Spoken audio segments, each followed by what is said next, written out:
자, 오늘 라이프 인 넘버스에서는요, 이 동남아 전문가 고려대학교 아세안 센터의 고영경 연구 교수님 모셨습니다. 자, 교수님 반갑습니다. 네, 안녕하세요. 네, 우리 교수님 이제 특히 이 동남아 지역을 완전히 이제 누비고 다니시는 또 교수님 아니시겠습니까? 그래서 오늘 뭐 재밌는 동남아 이야기 또 경제 얘기도 아마 섞어서 좀 해주실 것 같은데, 네, 동남아를 설명하는 숫자 10이라는 숫자를 저희한테 알려주셨다고 해요. 어떤 의미입니까?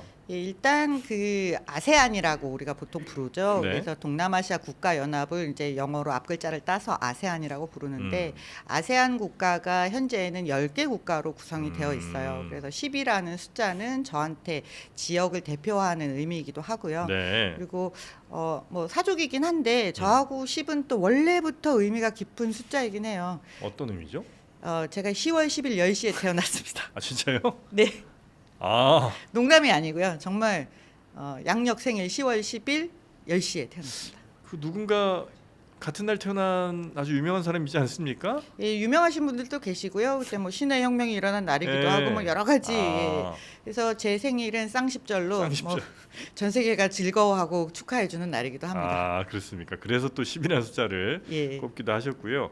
이 아세안 국가들, 그러니까 나라 한번 따져볼까요? 어디죠? 인도네시아, 말레이시아, 말레이시아, 싱가포르, 싱가포르. 태국, 브루나이, 라오스, 캄보디아, 베트남, 태국, 아, 필리핀. 필리핀. 네. 아, 이렇게 이제 10개 나라인데 이 나라들의 공통점이라고 할 만한 건 뭐 있을까요? 사실 이 아세안 10개국이 동남아시아, 지리적으로 동남아시아에 묶여 있다라는 거 말고는 네. 딱히 공통점이 없어요. 아, 그래요? 그래서 아세안을 상징하는 단어는 diversity, 다양성이라고 이야기를 합니다. 아, 그렇습니까? 예, 왜냐하면 언어도 어. 같지 않고요. 네. 그렇다고 뭐 과거에 뭐 한 왕조였냐 이런 것도 아니고요.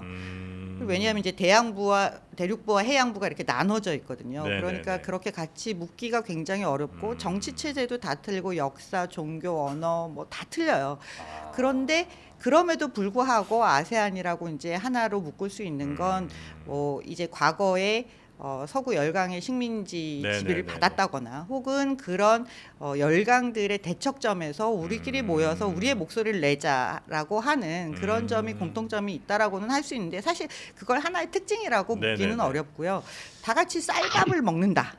아, 근데 뭐 쌀밥은 동북아시아도 먹잖아요. 그렇죠. 예, 최근에 그래도 제가 발견한 게 하나 있다라면 네. 공통점이 하나 있긴 있더라고요. 뭐죠? 나중에 생긴 공통점이에요. 뭡니까? 제가 만나본 모든 아세안에서 온 사람들 중에 아, 한국 좋아한다. 예, 한국을 좋아하는데 케이팝은 아니에요. 아, 그래요? 케이팝은 선호도가 있죠. 나이가 드신 분들은 아무래도 팝 뮤직은 덜 듣잖아요. 세대를 아우르면서 다 같이 좋아하는 건 결국 K 드라마. 드라마예요? 한국 드라마를 싫어한다던가 안 네. 본다는 사람은 제가 아직 태어나서 본 적이 없습니다. 동남아에서? 동남아에서 본 적이 없어요. 와, 그렇게 인기예요? 예, 자기가 예를 들면 어떤 뭐 50대, 60대의 그 성인 남성분, 예, 제가 학회나 이런 데서 만난 분들이 네. 과거에는 야 나는 내 와이프가 저 드라마에 왜 이렇게 빠져들었는지 이해를 못했다. 한번 보기 시작하니까 내가 끊을 수가 없더라.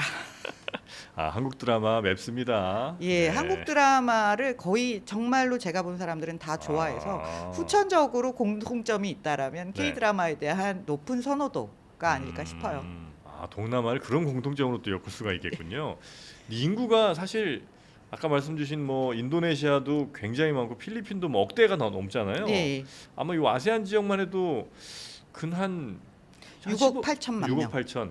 아, 7억 정도가 되는군요. 네. 어마어마한 시장이네요. 예, 한국한테는 굉장히 중요한 경제적인 파트너이고 또 한국에서 많이 놀러 가는 지역이 관광으로도 많이 네네네네. 가고요. 또 이제는 사실은 동남아에서 한국으로 관광을 오거나 유학을 오는 사람들이 굉장히 많이 있습니다. 맞습니다. 그러니까 문화적으로, 사회적으로, 뭐 경제적으로 굉장히 가까운 관계라고 할 수 있겠죠. 이게 경제적인 측면만 보면 한국에서 미국 다음으로 투자를 많이 하는 지역이 아세안이고요. 아, 그래요? 우리가 수출입 교역량으로 봤을 때 중국 다음으로 우리가 교역을 많이 하는 지역도 아세안이에요.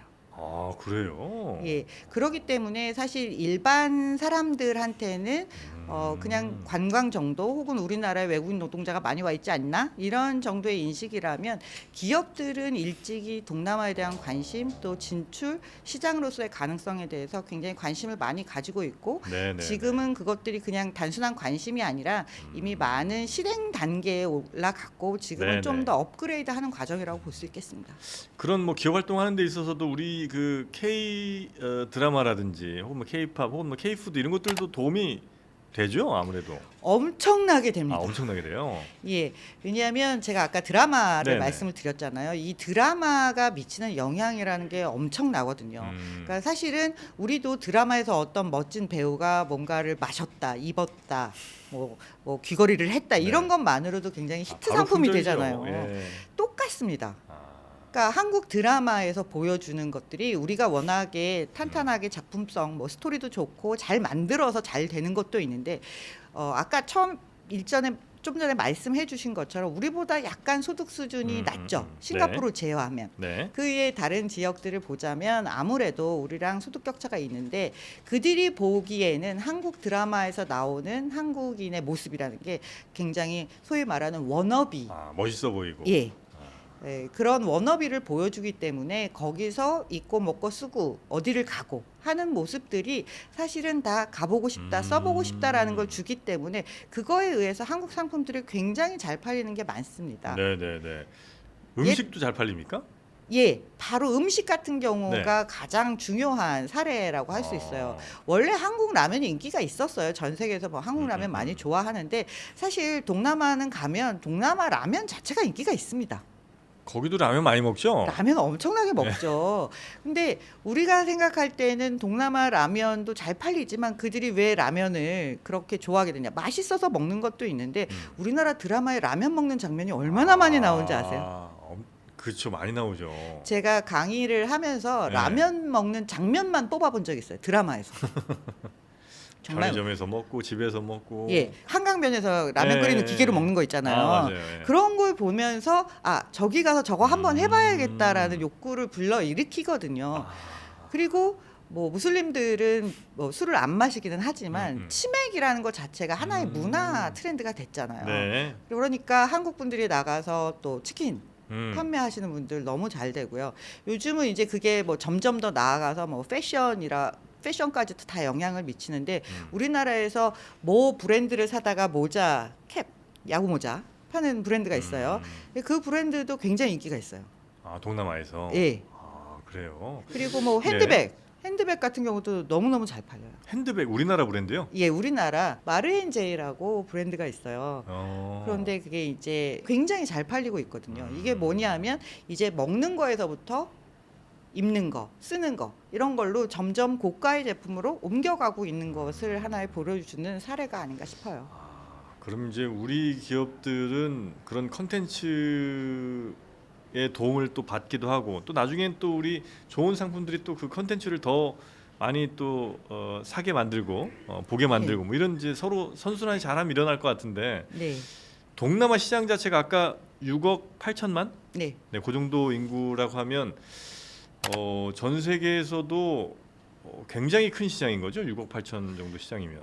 예, 사실은 21세기를 우리가 보통 아시아의 시대라고 말을 합니다. 네. 왜냐하면 이제 19세기 유럽의 시대, 20세기 미국의 시대, 그리고 21세기는 아시아의 시대라고 말하는데 아시아는 기본적으로 범위가 굉장히 넓잖아요. 뭐 중앙아시아도 있고 중동부터 뭐 중동도 있고 지금 아시안 게임만 하더라도 뭐 네. 며칠 전에 방송에서 얘기하신 것처럼 이런 나라도 아시안 게임에 나오나 할 정도로 아시아가 굉장히 넓어요. 그러니까 네네네. 기본적으로 인구가 많긴 한데 동남아시아는 동남아시아대로 자체 인구가 6억 8천만이고 또 그 동남아시아의 경제 공동체라는 게 2015년에 출범을 합니다. 그러니까 유럽처럼 우리끼리는 관세 그래요? 받지 말고 이동을 좀 자유롭게 하자라고 경제 공동체가 2015년 12월에 출범을 해요. 이름이 있나요? 예, 그게 아세안 경제 공동체예요. 그래요. 근데 우리는 그냥 줄여서 동남아 아니면 아세안 이렇게 하는데 제가 아세안이라는 말을 많이 쓰는 이유는 동남아가 가지고 있는 우리 머릿속에 들어있는 어떤 일종의 편견 이런 것들을 제하고 하나의 단일화된 시장으로 보자라는 의미에서 아세안을 많이 쓰는데요. 그러다 보니까 이게 하나의 아주 유럽 연합처럼 많이 통합된 시장은 아니지만 네. 그럼에도 불구하고 하나의 시장으로서 우리가 바라볼 만하다라고 보고 있는 것이죠. 그리고 6억 8천 시장이지만 인구 증가로 보면 전 세계에서 거의 뭐 유일하게 인구가 빠르게 증가하는 곳 아니에요? 사실 빠르게 증가를 당분간은 하고 있어요. 네. 그러니까 거기도 이제 노령화 문제가 서서히 오고는 있어요. 동남아에도? 왜냐하면 이제 애들을 점점 적게 낳고 있습니다. 동남아도요? 예. 벌써 시작됐군요. 그래서 소위 말하는 그 인구 증가에 따른 인구 배당 효과의 정점을 언젠가는 이제 지날 텐데 그때까지는 적어도 가장 빠르게 안정적으로 성장하는 시장이라고 보고 있는 거죠. 동남아 국가들 가운데는 어느 나라가 그래도 가장 빨리 좀 성장을 했다? 뭐 베트남 정도 될까요? 사실 그 성장의 속도만 보자면 최근의 성장의 속도 우리가 네. 성장의 속도를 뭐 측정할 수 있는 게 여러 가지 있지만 그냥 뭐 GDP GDP. 경제 성장률로만 보자면 네. 베트남이 아무래도 가장 주목을 받는 국가일 수밖에 없죠. 음.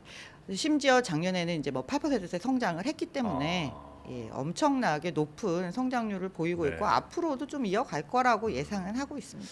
근데 이제 동남아에서 사업을 하시는 혹은 뭐 이게 기업 운영을 하시는 분이 동남아를 진출하려고 할 때 항상 이제 갖고 계신 어떤 생각이랄까요? 아니면 뭐 경험담 같은 걸로 나오는 게 뭐 동남아에서 명칭은 잘 모르겠습니다만 뭐 관시라고 그러나요? 뭔가 네. 이렇게 정부 쪽에 혹은 뭐 공무원 중에 누구 알아야 되고 뭐 그쪽에 현지인 중에 누굴 또 뭐 통해야 제대로 일이 이루어지고 나머지는 뭐 전혀 뭐 서류 업무라든지 이런 거 안 된다 이런 얘기들을 많이 하시잖아요. 과거에는 맞는 말이었어요. 사실은 그렇게들도 많이 했고 그것 때문에 불이익을 본 한국 기업들도 있었고 그런데 지금은 사실 아예 없어졌다라고 말할 수는 없지만 과거보다는 훨씬 더 많이 좋아졌고 그래서 개인 어떤 힘 있는 개인에 의존해서 사업을 하는 단계들은 이미 그쪽도 경제 성장을 하고 있어서 이런 단계들은 좀 많이 벗어나고 있다라고 네네. 생각을 하는데 한 가지 좋은 그런 네트워크를 갖고 있는 사람을 내가 고용을 해서 어떤 유리한 혹은 정보를 빠르게 취득하고 의사 결정을 내리는데 도움을 받을 수는 있죠. 네. 그런데 그 사람이 내 사업의 성패를 가르는 그런 의존도는 이제는 벗어나고 있는 단계라고 보시면 될 것 네네. 같습니다. 점점 거기도 또 많이 깨끗해지고 투명해지고 있다 예. 말씀 같은데 혹시 우리나라 기업들 가운데 동남아 진출해서 정말 여기는 잘한 것 같다 모범이 될 것 같다 이런 회사들이 있다면 어디가 좀 있습니까?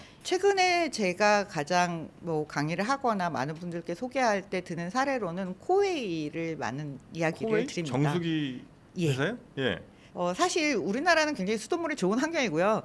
동남아 같은 아. 경우는 원래 물의 석회질도 많고 뭐 노후화된 뭐 수도관 이런 거 고치는 것도 뭐 쉽지도 않고 네. 이러다 보니까 물 수질 자체가 조금 지역에 따라 불규칙해요. 다 나쁘다가 아니라 지역에 따라 네네네. 불규칙한데 그러다 보니까 정수기를 원래 많이 썼어요. 근데 이 정수기의 렌탈이라는 개념을 원래 한국에서도 코웨이가 처음 가지고 왔는데 동남아에서도 코웨이가 이 정수기 렌탈 사업을 들여와서 굉장히 성공을 했습니다.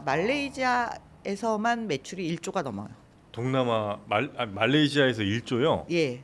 지난해 매출이 1조 원을 훨씬 넘었습니다.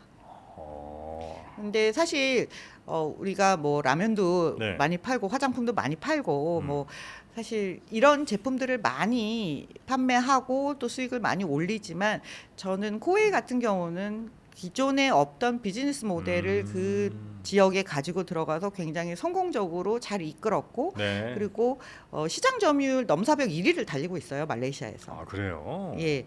그리고 이 코웨이가 그런 성공의 모델 없던 시장을 새로 만들고 난 다음에 한국에 이제 비슷한 사업을 하는 기업들이 많이 진출을 해서 시장을 더 확대시켰죠. 그러니까 이제 동남아시아는 우리 이제 편견이겠습니다만 사람 많은 것도 알겠고 막 빨리 성장하는 것도 알겠는데 어쨌든 소득 수준이 높지 않다 보니까 기업들이 뭘 하더라도 돈이 별로 안 될 거라는 생각들을 많이 하시거든요. 근데 지금 말씀 들어보니까 굉장히 거기도 소비력이 결코 작지 않은 것 같습니다.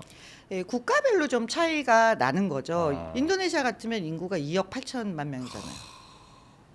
3억 가까이 돼요. 예.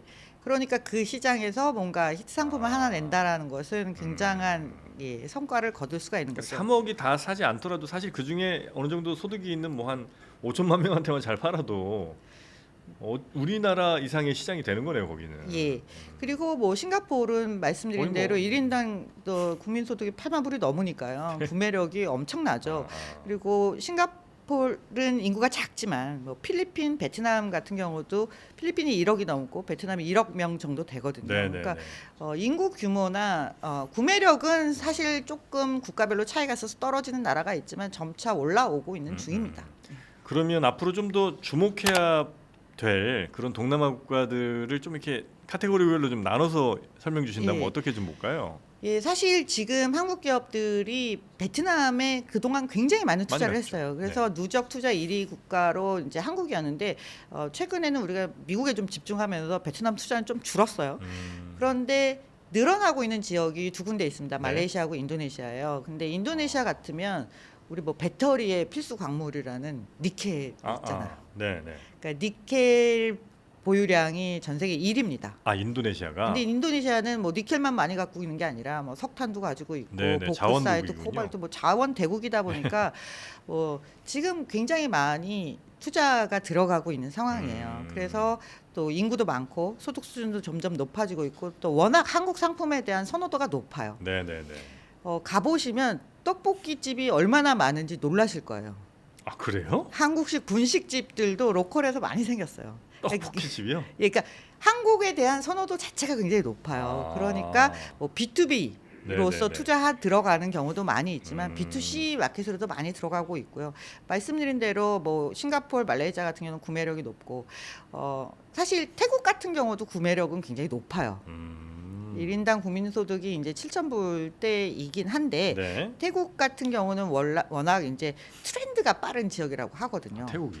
예, 그래서 태국에서 성공한 브랜드가 다른 네. 지역으로 에서 잘 먹힌다 뭐 이런 이야기들을 하기도 해요. 그래서 태국 같은 경우도 굉장히 B2C 네네네. 소비재를 대상으로 하는 시장으로는 좋은 시장으로 보고 있죠. 네. 이런 것들을 좀 미리 좀 공부를 하고 어쨌든 진출을 하더라도 진출을 해야 성공 가능성도 좀 높아지고 혹은 뭐 실패 가능성이 좀 낮아지는 그런 일이 좀 있겠네요. 네, 우리 저 교수님은 이제 동남아를 아주 전문적으로 연구하시는 분인데 지금은 그래도 많이 좀 사람들이 알아봐 주시기도 하겠습니다만 처음 그 동남아 연구를 결정하실 때는 아니면 처음 막 그 동남아에 가셔서 직접 막 연구하고 하실 때는 어려움이 적지 않으셨겠어요. 예, 일단 지금도 인식이 좋아져도 이런데 당시에 처음에 제가 그 말레이시아로 대학 교수를 간다고 할 때에 네. 저를 바라보는 시선들이 뭐 어마어마했죠. 사실 한국에서의 시선이 일단은 제일 힘들었고요. 뭐 얘는 뭐가 모자라서 저기 갔나 뭐 이런 얘기 진짜 많이 들었어요. 그리고 처음에 제가 말레이시아를 갔는데 네. 사실 그 전 세계 어디나 뭐 동문회라는 게 있잖아요. 우리나라는. 뭐 있죠. 그러면 동문회를 가면 저는 저를 뭐 반갑게 맞이해주고 뭐 이렇게 될 줄 알았어요. 네. 그랬는데 동문회를 갔는데 여기로 이런 전공을 하고 네. 대학 교수로 왔다는 게 약간 믿어지지 않으셨나 봐요. 그래서 그 동문회 요즘은 동문 사기치지 못하게 본교에 이렇게 확인을 하는 게 있어요. 졸업생이 맞는지. 예, 졸업생이 맞는지 너 아. 거기서 박사학위 맞은 게 맞냐라고 해서 그 확인을 하신 적도 있고요. 그래서 또 다른 한편으로는 네. 또 그 학교를 뭐 K대, Y대 두 군데를 다 나왔는데 네. 그래서 Y대 같은 경우에는 제가 학교 다닐 때 응원단을 했었거든요. 그래요. 그래서 그 사진까지 막 보내면서 나 여기 예, 맞다. 예, 여기 출신이 맞다라고 제가 스스로 강변을 해야 됐던 적도 있어요. 그러니까 그 정도로 한국 사람 자체는 많은데 이렇게 왔을 리가. 네. 또 한 가지는 그 한국에 다시 돌아왔을 때도 역시나 얘가 뭘 알고 하는 얘기는 한 거니. 그러니까 동남아 전문가라고 부르니까 제가 전공이 기업 연구를 하고 파이낸스를 하고 숫자를 다룰 줄 알고 프로그래밍을 할 줄 안다는 사람인 걸 전혀 인식하지 못하고 저를 바라보는 시선이 있어요. 그러니까 대충 얘기하는 거 아니야?라는 그러니까 오히려 제 전문성이 동남아 때문에 가려지는 부분이 있어서 그런 두 개가 사실은 네. 굉장히 저한테는 여전히 극복해야 될 과제라는 생각이 듭니다. 인식이라는 게 이렇게 중요하네요. 네, 그래서 끊임없이 제가 뭘 하는 사람이라는 걸 제 스스로 말을 해야 되고 설명이 길어지잖아요. 예. 아 그러네. 뭐 예를 들어 미국의 뭐 하버드대 예. 뭐 박사들 하버드 박사의 예. 그 한마디로 끝인데. 끝이에요. 그냥 더 이상 아무도 물어보지 않아요. 아 근데 교수님은 저 동남아 말레이시아에서 그래서 뭘 제가 뭐를 했고 뭐 전 전공을 뭘 했고 여태까지 무슨 논문을 썼고 뭐 이런 얘기를 제가 다 구구절절 해야 되는 거죠. 그런 어려움이 또 있으시군요. 예. 네. 자 그러면 우리 고영경 교수님과 함께하고 있는 라이프 인 넘버스 저희가 공통적으로 게스트분께 드리고 있는 질문이 하나 있는데 앞으로 내가 넘어서고 싶은 숫자는 혹시 어떤 숫자인지 준비해 주셨습니까? 사실 제가 그 3프로하고 연을 맺게 된 이유는 네. 처음에는 이제 동남아 때문에 글로벌 라이브에 출연을 하면서 네, 맺었다가 그 이후에 말랑말랑 기업사라는 걸 시작을 했어요. 네이밍을 제가 한 것 같습니다. 네, 맞습니다. 우리 전 프로님이 네네네. 뭐 거의 모든 3프로 프로그램에 네이밍을 해주신 것 같아요. 네네. 그래서 고맙게도 그 말랑말랑 기업사라는 네이밍을 받고 네. 기업사를 시작한 게 2021년이고 그 중에 가장 높은 조회수를 기록한 게 117만이에요. 2021년과 117만이라는 숫자는 저한테 굉장히 의미가 있어요. 왜냐하면 그 기업사를 다루는 네. 유튜브 채널들은 뭐 짧게 다루는 채널들은 굉장히 많이 있습니다. 네네. 그런데 사실 제 본업은 이제 연구자이니까요. 근데 이 연구를 하면서 동남아에 대한 이해가 너무 낮아서 네네. 동남아에도 쑥쑥 커가는 기업들이 많이 있다. 이 현지 기업들 또 아시아 전체를 보더라도 우리가 잘 모르지만 저 기업이 그 나라 기업이었어 하는 기업들이 굉장히 많거든요. 네. 예, 그런 기업들을 좀 알리려고 기업사를 시작을 했던 거예요. 그러면서 이제 글로벌 기업들 우리가 경영학을 하면 누구나 사례 연구를 하는데 그렇게 되는 기업들을 좀 자세히 알려주자고 해서 기업 역사의 스토리텔러를 시작을 하게 된 건데 네네. 그게 2021년이었고요. 그러면서 제가 또 하나의 저를 나타내는 네. 하나의 아이덴티티를 갖게 해준 역할을 부여한 해이자 또 그렇게 제 뭐 아이덴티티를 계속 만들 수 있게 만드는 계기가 이제 3프로가 된 것이죠. 자 오늘 저희 고영경 교수님과 함께 또 동남아 이야기 또 우리 고영경 교수님의 컨텐츠 이야기도 좀 나눠봤는데 앞으로 우리 교수님은 어쨌든 동남아와의 인연은 계속 이어가실 것 같고요. 네. 동남아시아와 우리나라의 좀 어떤 역할을 더 하시기를 희망하시는지 좀 끝으로 좀 여쭤볼까요? 그 제가 동남아를 갔을 때 역할과 또 한국에서 동남아를 전달하는 역할에는 약간의 차이가 있습니다. 예를 들면 한국에서는 동남아에 대한 인식이 바뀌는 게 맞네요. 너무 어려워요. 그러다 보니까 제가 좀 더 그 나라의 괜찮은 기업들을 소개하고 전달하려고 하고 이 기업들이 우리가 보기에는 잘 몰랐지만 네. 충분히 경쟁력 있고 앞으로 성장성이 많은 기업들에 대한 이야기를 전달하려고 노력을 하는 편이고요. 또 반대로 저는 뭐 말레이시아에서 한 그 10년 그때도 횟수로 10년 차에 제가 들어왔어요. 네. 예. 그 10이라는 숫자. 네. 그 10년 되는 해에 교수를 접고 한국으로 들어와서 지금 일을 하고 있는데 그쪽 지역으로 나갔을 때는 거기서 사람들이 듣고 싶어 하는 이야기들이 있습니다. 한국은 어떻게 성공했을까? 한국 기업들의 경쟁력은 뭔가? 또 한국의 컨텐츠는 왜 잘 되는지 뭔가 분석적인 이야기들을 듣고 싶어 하는 게 있어요. 네. 그래서 그런 경험들을 또 소개하는 역할, 또 좋은 한국의 어떤 좋은 모습들, 우리가 가지고 있는 경쟁력을 전할 수 있는 그런 역할들을 하는 것이 양쪽에 다 필요하지 않나라고 생각을 하고 있습니다. 말씀 듣다 보니까 저도 좀 반성하게 되는 게 동남아 인식을 이제 바꾸기 위해서 열심히 노력을 하고 계신데 동남아 하면 뭔가 약간 좀 비하의 의미로 많이 주변 사람들이 좀 썼던 것 같아요. 예, 그런 것들은 정말 빨리 저희도 좀 반성하면서 네. 동남아와의 또 시너지를 또 찾을 수 있는 여러 길들을 잘 모색해서 어쨌든 우리에게도 굉장히 중요한 시장이기도 하고 또 우리한테 뭔가를 또 잘 공급해 줄 수 있는 그런 역할을 또 할 수 있을 테니까 네. 그런 것들도 저희가 좀 동남아와 좋은 관계를 계속해서 좀 맺어 나가야 될 것 같습니다. 네.